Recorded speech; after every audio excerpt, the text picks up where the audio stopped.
अस्सलाम वालेकुम। The talk show के साथ मैं हूं अरसलान खोखर। 23 मार्च 1940 करारदाद, एक ऐसी करारदाद जो शायद पाकिस्तान को हकीकी मानों में पाकिस्तान बनाने के लिए वजूद में आई। 1940 23 मार्च का वो दिन जब करारदाद पेश की गई और एक अहद किया गया, एक वफा का अहद, पाकिस्तान जिसका नाम था उस मुल्क से वफा का अहद।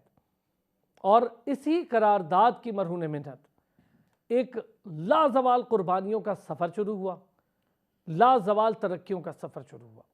और लगा कुछ यूँ कि कायद आज़म मोहम्मद अली जिन्ना की क़यादत में शायद ये करारदाद की वजह से एक नई रूह फूंक गई, तजदीद अहद वफा का दिन।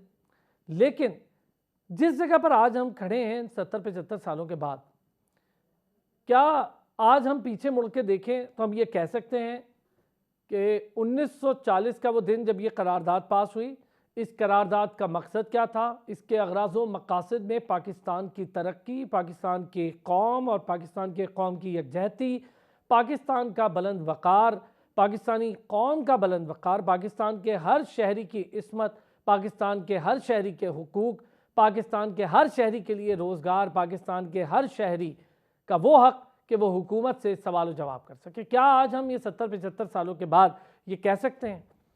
आज हम ये देखते हैं कि और सुनते भी हैं कि पाकिस्तान एक मुश्किल दौर से गुजरा, बल्कि ये तो हम हर साल सुनते हैं, हर इलेक्शन में सुनते हैं, हर इलेक्शन के बाद सुनते हैं, हर साल सुनते हैं।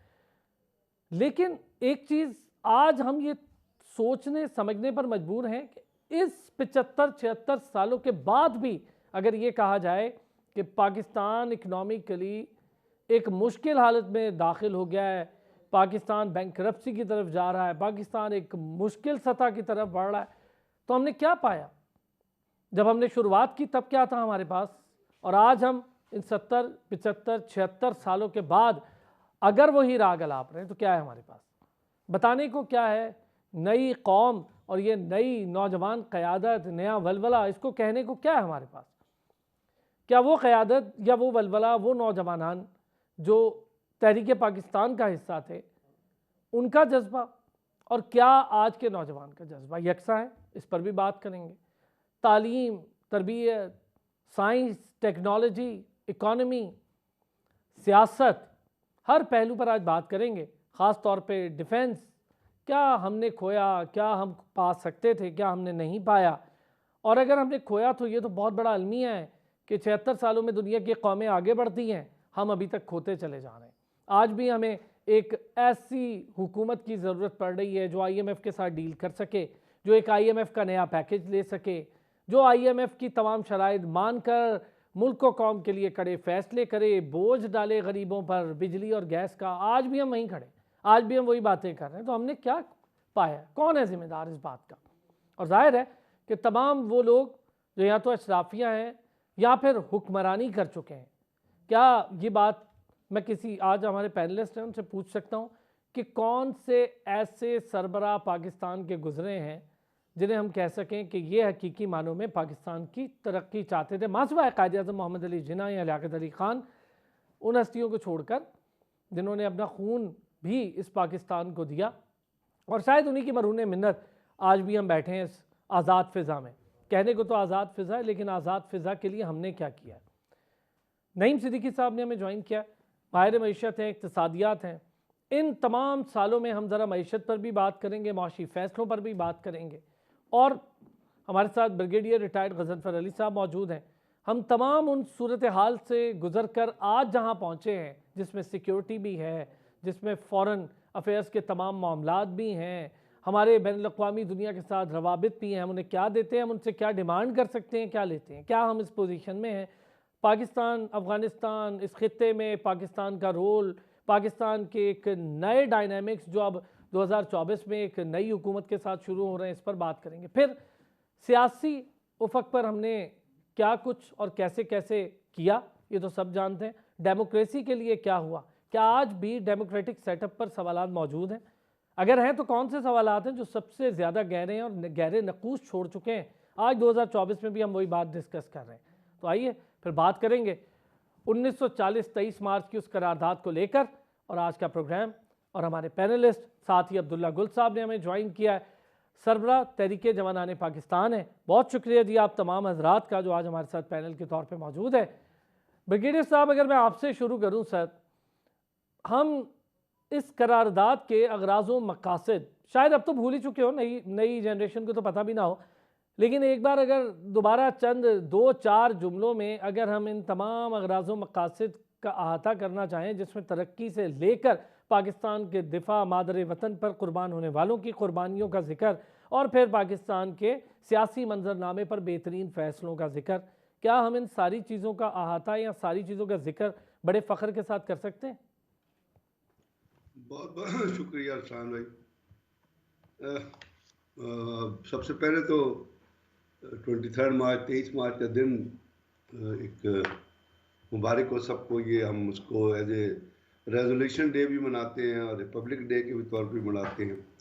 और 23 मार्च की अहमियत को हम इसलिए गिनते हैं कि 23 मार्च 1940 को, जैसे आपने फरमाया, अब पाकिस्तान की करारदाद पेश की गई थी। लाहौर वो इलाका है जहाँ पे पूरे सब कॉन्टिनेंट से मुसलमान जमा हुए थे।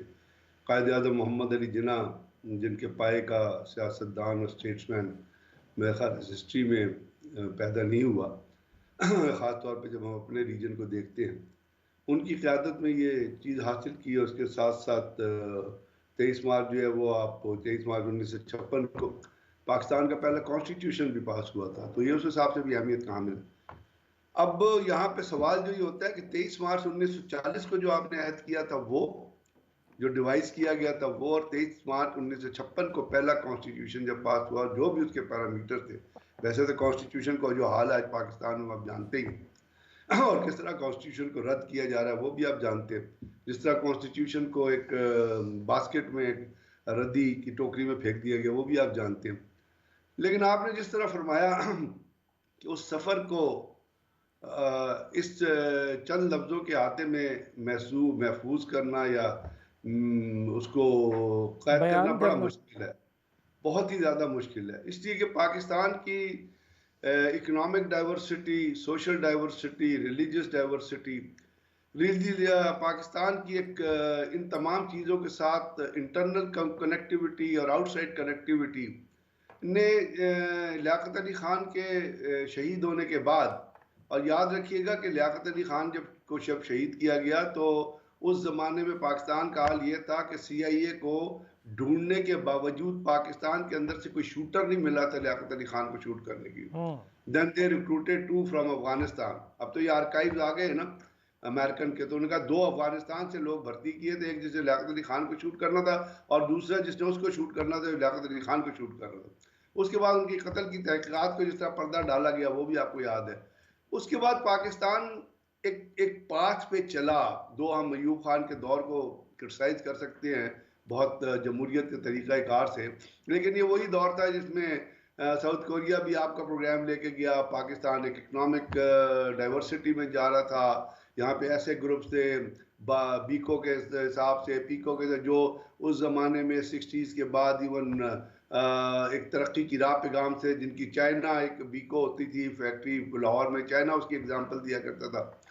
लेकिन फिर हम एस्ट्रे हो गए और इस बुरे तरीके से हम गलत तरीके पे चले। तो उसके बाद में वो, मुझे एक ही कौल याद आता है, एक बड़ा मशहूर कौल है जिसमें कह रहा था कि 1000 इंसानों के मरने से वो नुकसान नहीं होता जो एक अहमक को अगर आप साहिब इख्तियार या कोई इम्पोर्टेंट पोजीशन पे बिठा दें और फिर उसके फैसलों से, जैसे एक बड़ा छोटे छोटे गुजरते हुए एक फैसला आपको बताऊंगा कि पाकिस्तान की जिस वक्त इंडस्ट्री तरक्की की तरफ गामजन थी, तो जुल्फ़िकार अली भुट्टो साहब जिन्होंने पाकिस्तान को एक एटॉमिक बम दिया, बहुत बड़ी कंट्रीब्यूशन थी, लेकिन उन्होंने आते ही जो आपके अपना इंडस्ट्रियल यूनिट्स थे और जो आपकी इकोनॉमी थी, जो आपके सेक्टर, उसको नेशनलाइज कर दिया। और उसके जी, बाद आप देखिए जो, नेशनलाइजेशन की एक पॉलिसी आई। तो ये इस किस्म के जो मैंने बताया ना, एक इंसान जो अहमक होके जो फैसला करे और वो साहिब इख्तियार हो, उससे जो नुकसान कौमों को होता है, उसके मुख्तलिफ ट्रांजिशनरी पीरियड्स हैं। और आज जो आप फरमा रहे हैं उसमें मैं तो और कुछ नहीं कहना चाहूँगा, सिर्फ इतना कहूँगा कि आज की तारीख में आप पाकिस्तान को, आपने खुद कहा कि पाकिस्तान $1 बिलियन अमेरिका से IMF से मांग रहा है। आपका जो आज फॉरेन एक्सचेंज रिजर्व है $3 बिलियन पे खड़ा हुआ है। पाकिस्तान के अंदर जो कुछ हाल है, गरीब आवाम का इन्फ्लेशन के हिसाब से। आप देखिए गैस कहाँ खड़ी है, पेट्रोल कहाँ खड़ा है, डॉलर कहाँ खड़ा है। तो इसमें जो एक मकसद था पीछे, एक वेलफेयर स्टेट ओरिएंटेड मकसद जो था, और जो कायदे आज़म ने फरमाया था कि हिंदू और मुसलमान एक जगह इसलिए नहीं रह सकते कि उनका कल्चर भी मुख्तलिफ है, रिलीजन भी मुख्तलिफ है, सोशल सिस्टम भी मुख्तलिफ है। हमें बेसिस उन चीज़ों पे बेस करके अगर हम आगे चलते, अब अयूब खान के ज़माने में जो जमहूरियत का सिस्टम आया था, बेसिक डेमोक्रेसी का, वो एक ऐसा सिस्टम था जिसमें पढ़ा लिखा आदमी सामने आ ही नहीं सकता था। हम्म। फिर उन्होंने जो पाबंदी लगाई एबडो की पॉलिटिशियंस पे, और जो 60 के करीब पॉलिटिशियंस को उन्होंने कॉर्नर कर दिया, तो आपकी पॉलिटिकल लीडरशिप जो डेवलप होना था वो नहीं हो गई। तो ये चंद ऐसे फैसले आप जिनको काउंट कर सकते हैं अपनी उंगलियों पे, जिन्होंने पाकिस्तान का इकोनॉमिकली भी, कल्चरली भी, और उसके साथ साथ सोशली भी और डेमोक्रेटिकली भी सिस्टम के हिसाब से बेड़ा गर्क किया।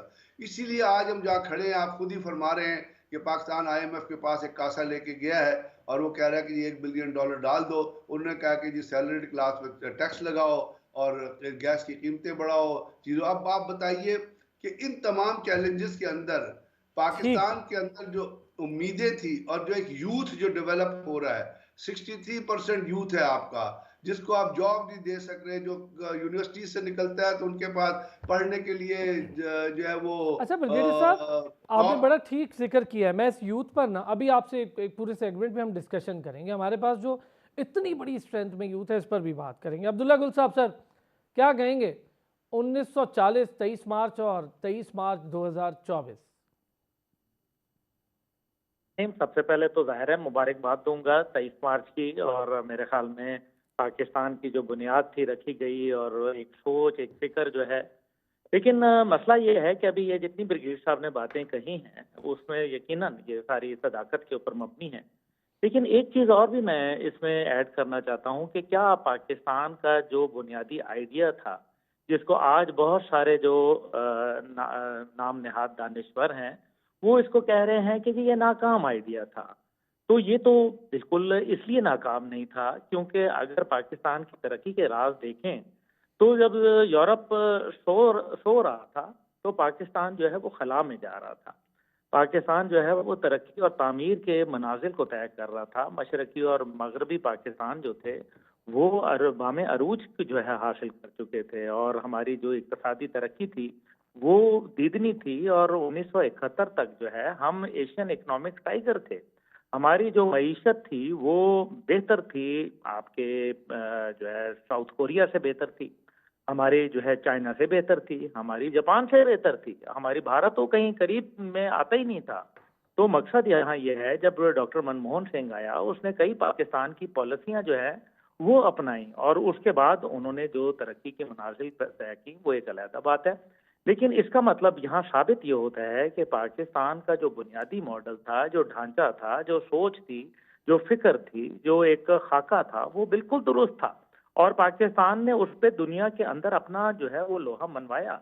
हमारे सदर जो अयूब खान थे, वो जाके अमेरिकी सदर के गाल पे थपकी दे देते थे। एक हफ्ते का टूर जो था, उसके अंदर पूरा अमेरिका जो है वो सड़कों पे बाहर पाकिस्तान के सदर को वेलकम करने खड़ा होता था। अमेरिका का सदर जो था वो वेलकम कर रहा होता था। लेकिन सीटो सेंटो और दीगर इस किस्म के जितने भी मामलात थे, पाकिस्तान पेश पेश थे। इस्लामिक कॉन्फ्रेंस का इनकाद हुआ, और फिर हमने न्यूक्लियर बॉम्ब की जो है वो दाग बेल डाली। हमने सोवियत यूनियन को जो है वो पाश पाश किया रूस के अंदर, और जो रूस के अंदर कह रहा हूँ, अफगानिस्तान के अंदर।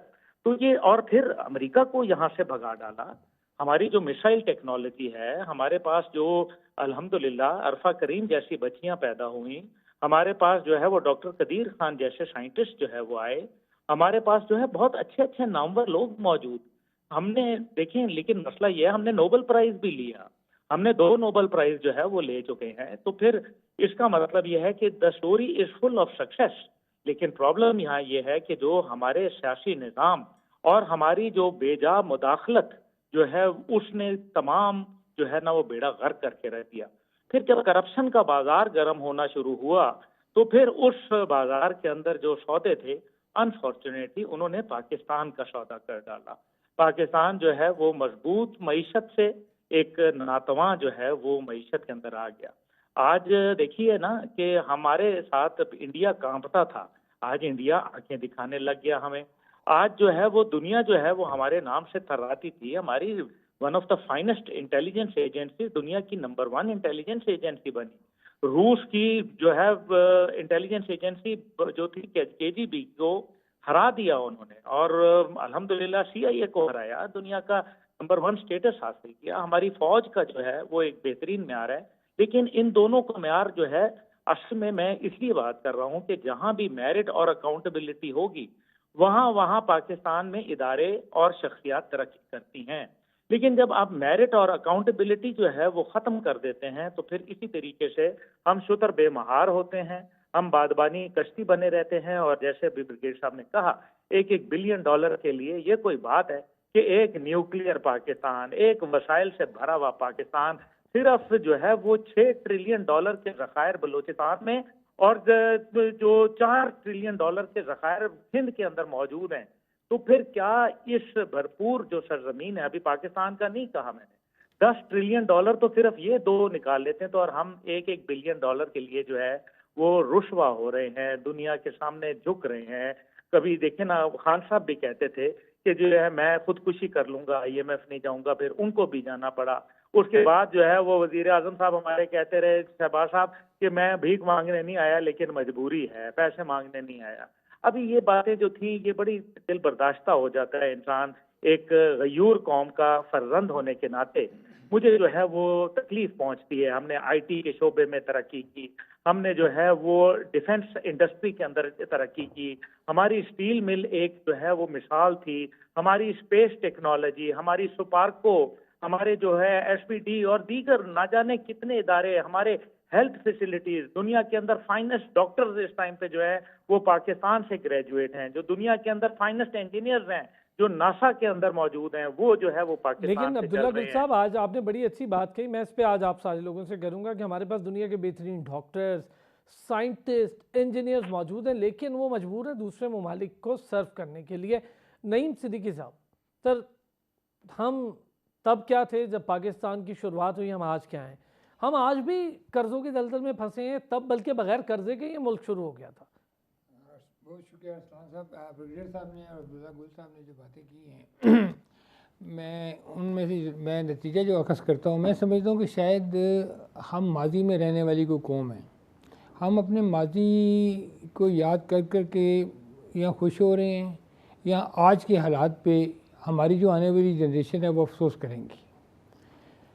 बेशक 23 मार्च 1940 वो दिन था जिस दिन पाकिस्तान की क़याम की रियल मानी में फाउंडेशन रखी गई। बिल्कुल सही बात है। और वहाँ से हमें कायद-ए-आज़म रहमतुल्लाह अलैह ने एक पाकिस्तान, एक मुल्क, एक वो कंट्री, एक प्रोग्रेसिव सोच वाला मुल्क, एक डेमोक्रेसी वाला मुल्क, एक आज़ाद ख्याल रखने वाला इंसान, एक आज़ाद ख्याल रखने वाली कौम और अल्लाह और उसके रसूल पे अमल करने वाली और ख़ास तौर पे इस्लाम के नाम पे हासिल करने वाला ये मुल्क। मतलब कहने का ये है कि इसमें मईशत भी थी, इसमें सियासत भी थी, इसमें मजहबी हमांगी भी थी, वो सोच भी थी और एक कल्चर डाइवर्सिफिकेशन थी कि हम हिंदुओं से, चूँकि हमारा उनके साथ कल्चर भी नहीं मिलता था, मजहब भी नहीं मिलता था, तो ये सोचा गया कि मुसलमानों को एक अलग स्टेट दी जाए।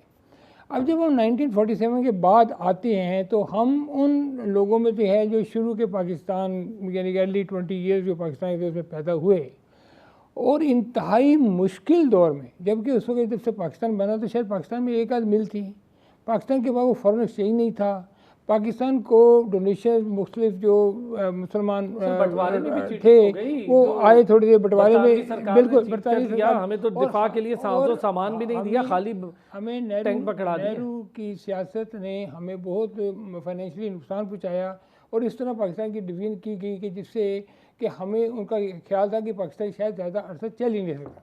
अब जब अब इनिशियल दौर पाकिस्तान के का देखते हैं 1970 से पहले वाला पाकिस्तान का आप देखते हैं तो आप पाकिस्तान को दुनिया के फ्रंट लाइन कंट्रीज, जैसे आज हम दुनिया के टॉप 10-12 कंट्रीज़ की बात करते हैं, America, Japan, China, Korea, Germany, England, France, Russia, जब हम इनकी बात करते हैं तो ये वो तमाम ममालिक थे जिनकी जो इक़्तिसादियात या माशियात थी वो पाकिस्तान से बहुत ज़्यादा अच्छी नहीं थी।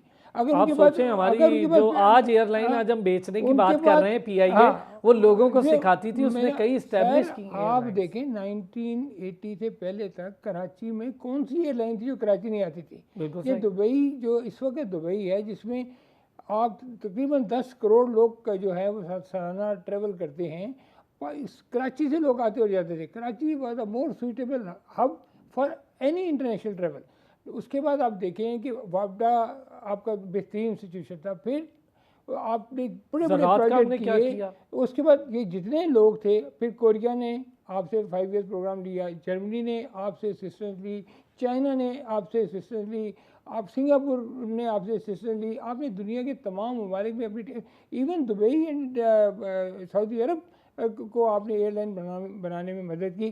तो ऐसी क्या बात हो गई कि वो दुनिया के वो ममालिक जो हमसे बहुत पीछे थे, 1.2 बिलियन डॉलर पाकिस्तान का जीडीपी था उस वक्त, फॉरेन रिजर्व थे पाकिस्तान के पास 1976 में, और चाइना के पास 6.2 बिलियन थे।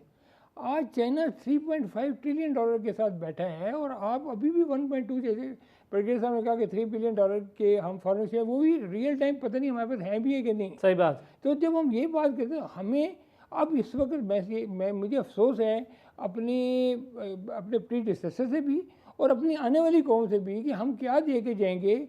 और वो एरिया, सबसे इम्पोर्टेंट बात यह है कि हम ने उम्र का वो हिस्सा गुजारा है 1975 ये 1947 से लेके अभी तक, ये मैं समझता हूँ दुनिया का बेहतरीन दौर था, जिसमें कोई पेंडेमिक नहीं आया, जिसमें कोई वर्ल्ड वार नहीं हुई, जिसमें कोई इतना नुकसान नहीं हुआ, और जिसमें एजुकेशन ने बेतहाशा तरक्की की। और 1985-90 के बाद तो आप देखें टेक्नोलॉजी ने इतनी तरक्की की कि आज के दौर में अगर वही पाकिस्तान होता, वही लोग होते, तो शायद हम दुनिया की एक टॉप क्लास मैशत में होते।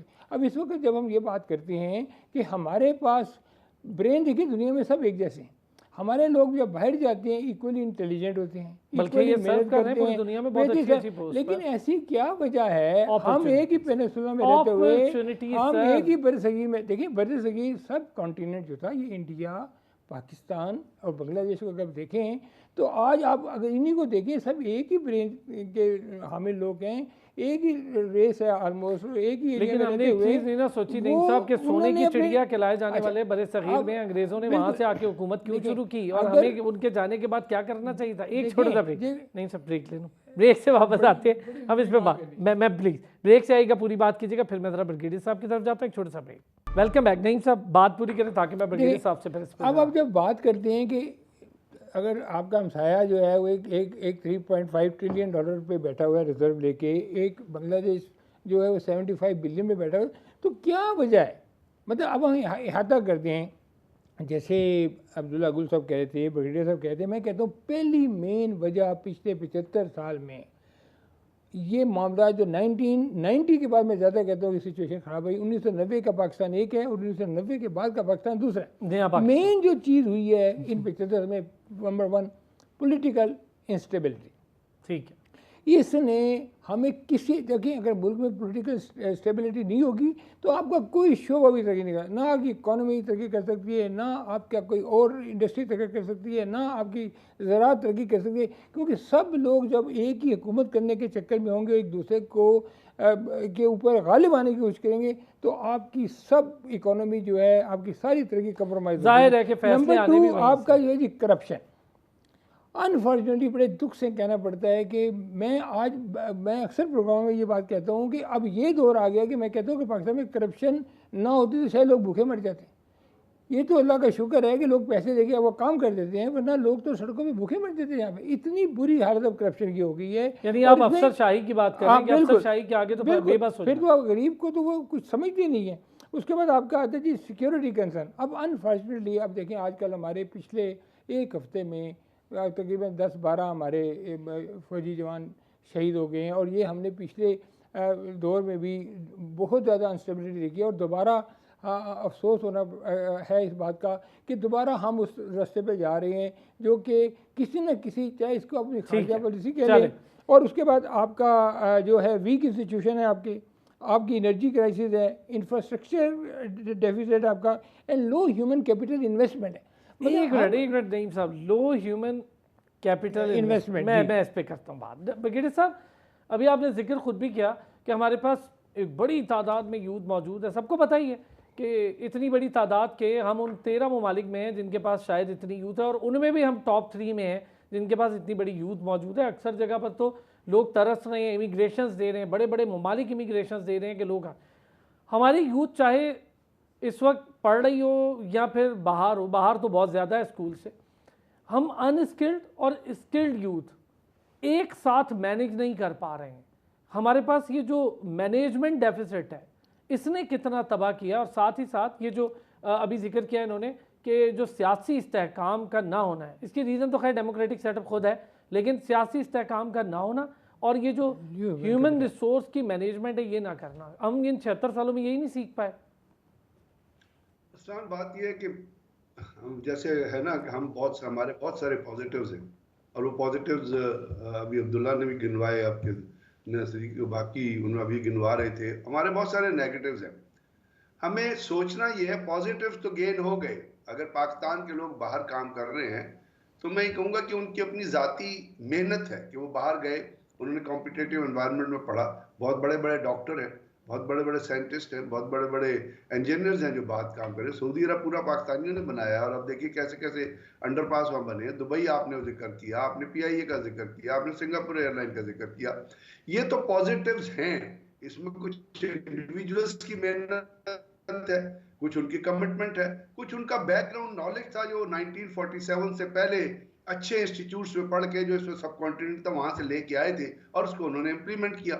अब बात ये जो नेगेटिव्स हैं, हमने ड्राइव करना है अपना फ्यूचर उन नेगेटिव्स से, कि जो चीजें हम नहीं कर सके, कि अगर साउथ कोरिया ही एक आपकी 1960 में आपकी जो इकोनॉमी थी वो डिकेड्स वाइज डेवलप कर रही थी। साउथ कोरिया जो लेके गया था प्रोग्राम, वो उन्होंने इंप्लीमेंट किया था। मलेशिया का स्टेट बैंक पाकिस्तान ने बनाया था।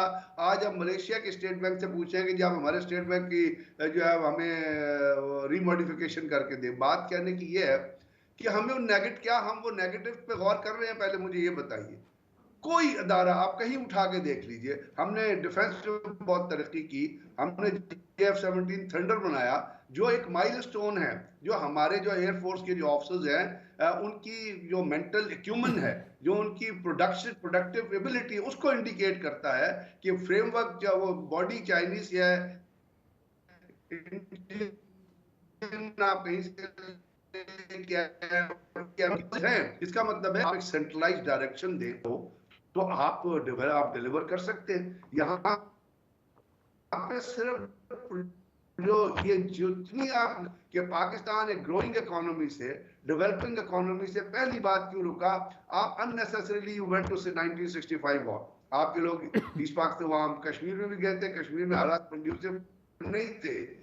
वो 1965 वॉर ने स्टाल किया, 71 वॉर आपने देखी, अभी खुद आपके जिक्र किया कि इंडिया बांग्लादेश इकोनॉमी का घड़िया।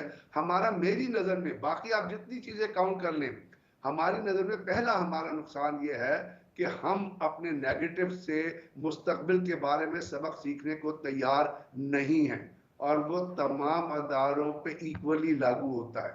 हमने बहुत तरक्की की है, हम हमारे पास मतलब we are a nuclear state, but being a nuclear state we are begging for the economic revival of Pakistan.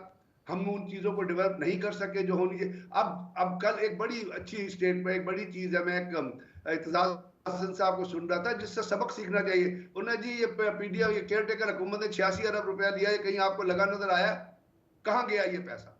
या पहले जो आपके IMF लोन्स आए हैं उनका कोई आपने ऑडिट किया कि वो पैसा कहाँ गया? तो बात कौमें वो तरक्की करती हैं जो अपने फॉल से, नेगेटिव से सबक सीखती है। आज आपका यूथ जो 16 साल का है या 18 साल का है, आज से 4 साल बाद वो 22 साल का होगा, फिर वो 26 साल का होगा। तो क्या आपको वो अजम्पशन जो यूथ होता है कि स्टेज पे जब आता है तो उसको फिर सोसाइटी, हुकूमत, अदारे अडॉप्ट करते हैं, उसको अपने अंदर लेते हैं, उसको अपॉर्चुनिटीज मुहैया करते हैं। मुझे दुख होता है कि हमारा यूथ बाहर जा रहा था, आपका केयर टेकर प्राइम मिनिस्टर था, एक दफा किसी ने उससे सवाल किया कि इतना यूथ बाहर जा रहा है, वो साफ फरमाते हैं कि चलो अच्छा है बाहर जा रहा है, जिसने जाना है चला जाए। और भाई आपका टैलेंट बाहर जा रहा है, अगर आपके अंदर टैलेंट नहीं रहेगा तो अरसलान मुझे बताइए कि क्या तरक्की होगी?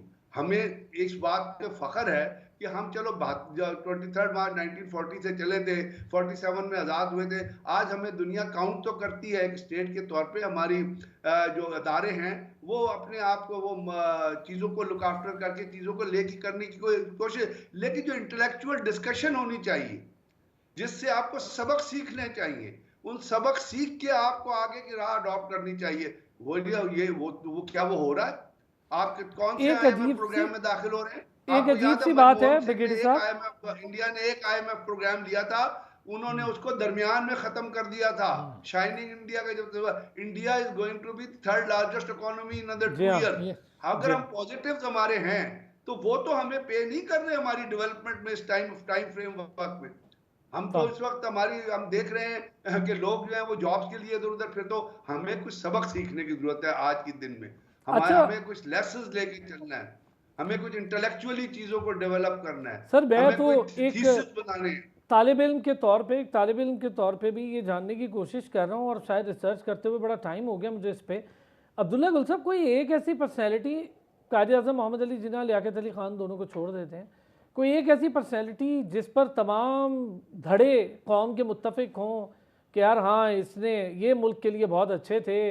अगर किसी की भी बात करें, अब जुल्फ़िकार अली भुट्टो साहब की भी बात करें, किसी की भी, तो 2 या 3 मुख्तलिफ पॉइंट ऑफ व्यूज़ आपको मिल जाएंगे। लेकिन कोई हमारे पास एक ऐसी पर्सनैलिटी नहीं आया जिसको हम कह सके कि यार कायद आज़म के बाद कायद आज़म के ख्वाबों की, कम से कम उमंगों की तर्जुमानी तो की उसने। ये बड़ा अलमिया है। देखें, इसका मतलब यह है कि हम ऐसी कोई कदावर शख्सियत पैदा नहीं कर पाए, और उसकी पीछे वजूहात क्या है?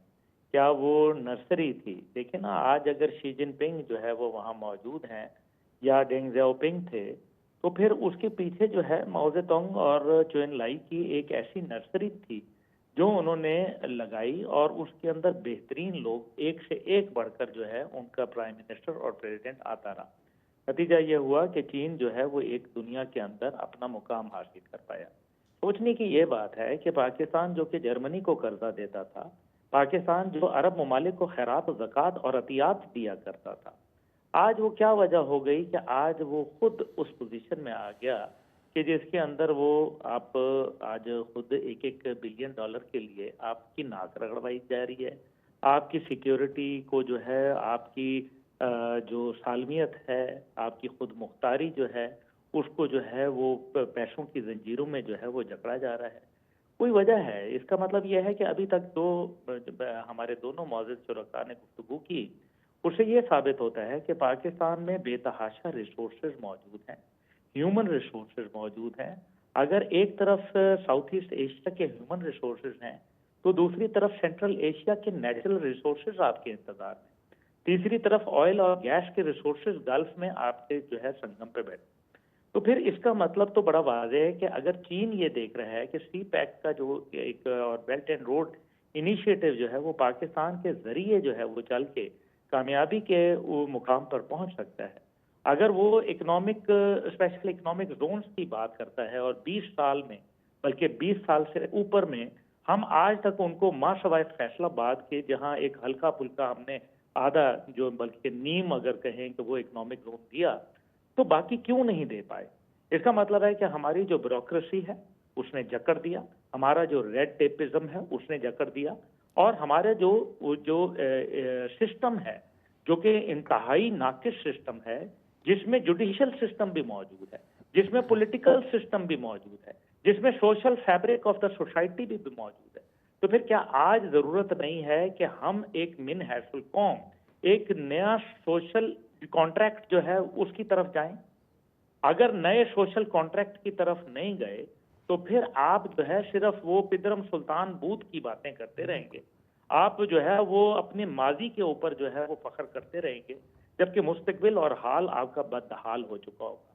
तो मेरा ख्याल है कि इस सारे के बाद अगर हम ये नजर दौड़ाएं तो हमारे पास बेहतरीन एग्रीकल्चरल रिसोर्सेज मौजूद। अभी जो मौजूदा आर्मी की क़यादत है उसको इस चीज का इदराक हुआ, उन्होंने जो है वो एक बार फिर ग्रीन इनिशिएटिव के नाम पे काम शुरू किया। और इससे पहले मैंने SIFC बहुत अच्छा इनिशिएटिव। मैं वही गुजारिश कर रहा हूँ, SIFC को क्यों? इसका मतलब है कि ये जो बात मैंने कही कि हमारा सिस्टम जो है रेड टेपिज्म का शिकार है, तो SIFC का कयाम जो है इस बात का माजी है कि जनाब ये वाकई ही वक्त की जरूरत थी जिसकी वजह से ये बनाया गया। लेकिन अब इसको देखना यह है कि ये कितना अफेक्ट होता है। एक आर्मी चीफ आते हैं, वो 3 साल के लिए आते हैं, उसके बाद उनके जाने के बाद पॉलिसियां यकसर तब्दील हो जाती हैं और फिर एक और नए आर्मी चीफ आ जाते हैं, तो और फिर पॉलिसी जो है वो कुछ और हो जाती है। हुकूमत जो है 5 साल की होती है, उसमें 3 साल एक आर्मी चीफ आते हैं, फिर 2 साल उनके एक और आर्मी चीफ के साथ अंडरस्टैंडिंग करते करते में गुजर जाते हैं। मकसद यहाँ यह है कहने का कि हमारा जुडिशियल सिस्टम, हमारा जो एक आइन के अंदर जो हुक्म है उनको दूर करना चाहिए। आइन बड़ा खूबसूरत है, लेकिन क्या आइन के ऊपर जो है अमल पैरा हो रहे हैं? क्या हमने आइन के ऊपर जो, अगर कुरान और सुन्नत की बालादस्ती की बात की, तो क्या आर्टिकल 227 के मुताबिक हम चल रहे हैं? क्या आर्टिकल 2A जो है वो इन्वोक्ड है? तो फिर अगर नहीं है तो फिर आइन की तो बेहुरमती ये सियासतदान रोजाना कर रहे हैं। ये फ्लोर ऑफ द हाउस पे इन चीजों को, जो आज आपके प्रोग्राम की वसात से मैं समझता हूँ कि एक पॉलिसी प्रोग्राम है ये, इसके ऊपर जो मौजूद 2 शुरका, मैं तो बिल्कुल जो है वो तिफले मकतब हूँ, लेकिन जो मौजूद शुरका ने गुफ्तगू की है, मुझे बताएं कि क्या ये हकायक पर मबनी नहीं है?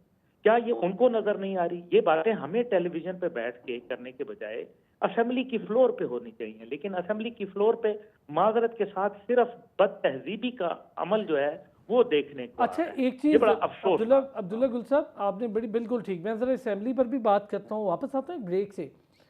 बहुत लंबे अरसे से एक 2 चीज़ें हैं जिस पर मैं बात करना भी चाह रहा हूँ। एक, हम ट्रेंड फॉलोअर्स हैं, ट्रेंड सेटर्स नहीं हैं।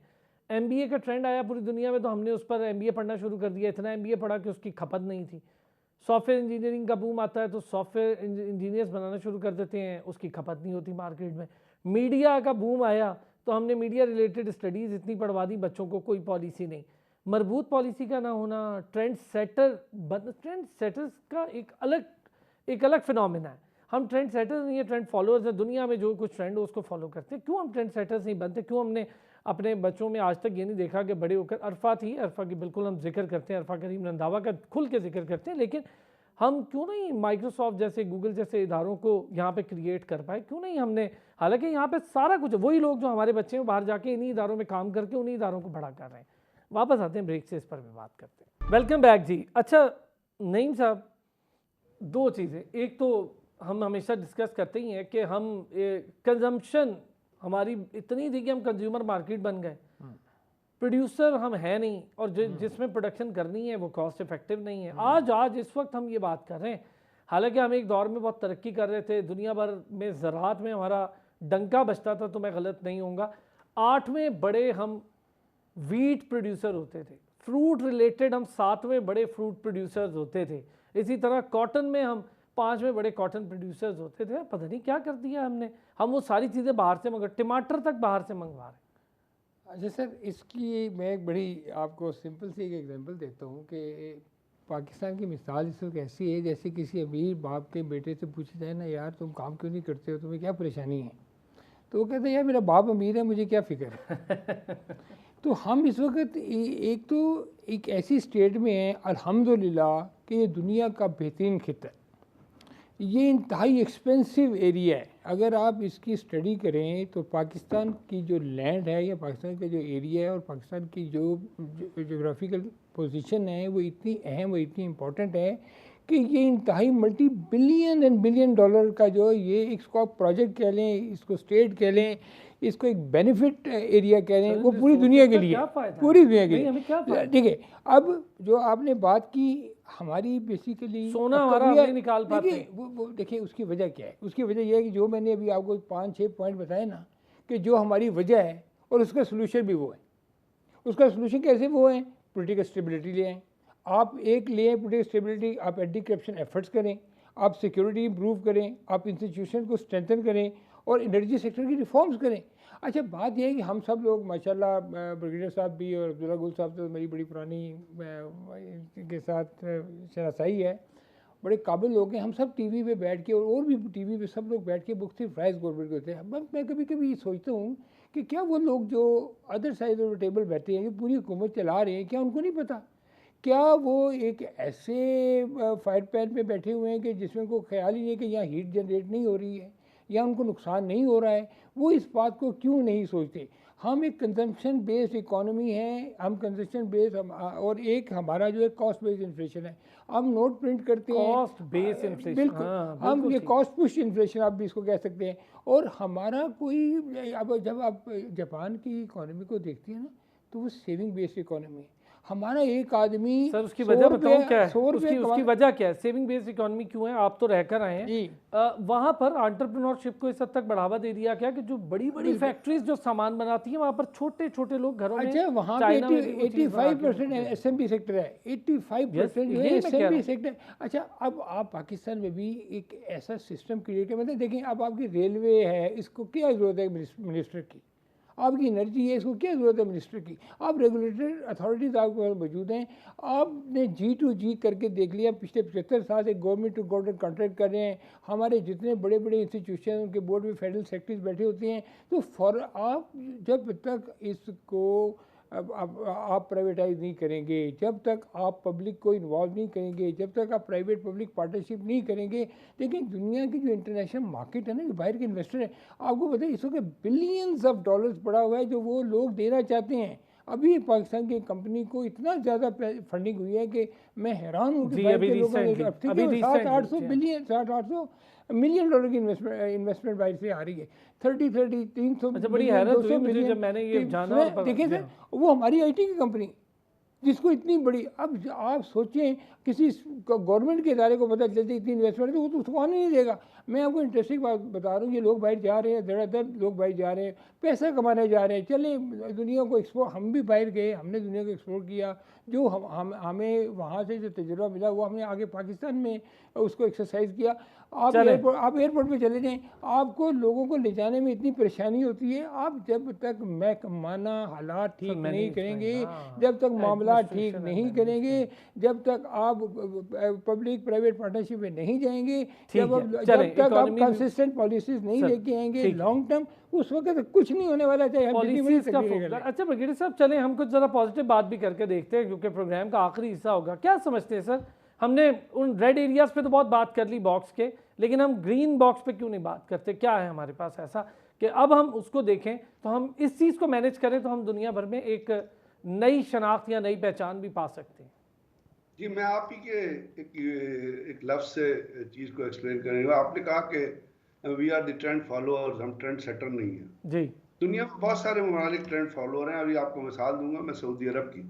सऊदी अरब में आजकल जो कुछ हो रहा है और जिस तरह वो नेक शहर बनाने की कोशिश कर रहे हैं, जिस तरह वो अपनी इकॉनमी को खोल रहे हैं, जिस तरह उन्होंने वीज़ेज़ की जो बिजनेस वीज़ा अपना क्या कहते हैं बेस वीज़े शुरू किए हैं, वो भी ट्रेंड फॉलोअर हैं। लेकिन वो उस चीज़ में कामयाब होते नज़र आ रहे हैं कि वो सऊदी अरब को एक नए ट्रेंड पे, एक नए इकॉनमी जहद पर डाल देंगे। क्यों? इसकी मतलब वजह क्या है? हमें वो वजह तलाश करनी है। अगर हम वो वजह है कि वहाँ की जो लीडरशिप है, या आप दुबई को जब देखते हैं, Dubai is also trend follower, they are not trend setter, they are very heavily trend follower. लेकिन उन्होंने क्या किया? उन्होंने बाहर की इन्वेस्टमेंट को, अंदर के इन्वेस्टर को वन विंडो ऑपरेशन कर दिया कि एक कमेटी बना दी, आपने पैसे लेके आए, उसके पास जाएं, अगर वो आपका प्लान अप्रूव करती है, you are ready to invest into that country without any paying any kickbacks. अगर किकबैक्स हैं भी तो छोटे मोटे किकबैक्स होंगे। तो बात कहने की ये है कि तमाम चीज़ें आप ग्रीन्स को करें या उसको, आपको you require a dynamic leadership. और अगर वो डायनामिक लीडरशिप एक आदमी में नहीं है तो फिर आपको कमेटीज या आपको कुछ लीडरशिप के टीयर्स कॉन्स्टिट्यूट करने। हमारे पास बहुत सारे एवेन्यूज हैं। अच्छी बात हमारे पास तेल की एवेन्यू है, अगर आप डेवलप करना चाहें। हमारे पास एग्रीकल्चर की एवेन्यू का आपने जिक्र किया। हमारे पास अपना, आपको पता है पाकिस्तान में जो डेयरी प्रोडक्ट्स हैं उनका कितनी बड़ी मार्केट है। सी फूड की बहुत बड़ी मार्केट हो सकते हैं हम। आपके पास आप देखिए किन्नू आपका जाया हो जाता है, आम आपका जाया हो जाता है, जो आप चावल। अब हमारे वो क्या है, हमारे इतना क्वालिटी राइस होता है। अब हो क्या रहा है, आप देखिए कितना दुख की बात है, वो दुबई जाता है, उसको इंडियन कंपनियां, इंडियन बिजनेसमैन खरीदते हैं, उसको वो रीपैक करते हैं अपने ब्रांड में। सर वो यूरोप तक में जाता है, हमारा ब्रांड मेड इन इंडिया रख के, मेड इन इंडिया रख के यूरोप तक में जाता है। की बात है, आपकी लीडरशिप को रियलाइजेशन ही नहीं है कि ये हो रहा है।